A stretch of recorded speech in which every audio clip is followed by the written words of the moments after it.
భద్రాచలం గోదావరిలో వినాయకుల నిమజ్జనం కోసం ఏర్పాట్లు ముమ్మరంగా సాగుతున్నాయి. గోదావరి కరకట్ట దగ్గర ఏర్పాట్లను జిల్లా ఎస్పీ రోహిత్ రాజా అధికారులతో కలిసి పరిశీలించారు. భక్తులకు ఎలాంటి ఇబ్బంది కలగకుండా చూడాలన్న ఎస్పీ నిమజ్జన టైంలో ఉత్సవ కమిటీలు పోలీసుల సూచనలు పాటించాలని సూచించారు. జిల్లాలోని అన్ని ప్రాంతాల్లో సీసీ కెమెరాల ఏర్పాట్లపై చర్యలు తీసుకుంటున్నట్లు ఎస్పీ చెప్పారు.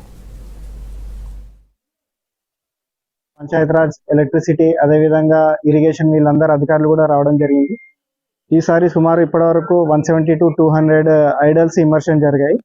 మనకు లాస్ట్ టైం కూడా అరౌండ్ 3000+ ఐడల్స్ ఇమర్షన్ జరిగాయి. సో దానికి తగ్గట్టుగా మన ప్రిపరేషన్ కూడా ఉంది. అదేవిధంగా ఇన్ కేస్ ఏమన్నా ఎమర్జెన్సీ సిచ్యువేషన్స్ వచ్చినా కూడా ఫిషరీ డిపార్ట్మెంట్స్ నుంచి స్విమ్మర్స్, అదేవిధంగా ఎన్డీఆర్ఎఫ్ బృందం, డిస్ట్రిక్ట్ రెస్క్యూ ఫోర్స్, అదేవిధంగా ఫైర్ సిబ్బంది వాళ్ళు కూడా రెస్క్యూకు రెడీగా ఉన్నారు.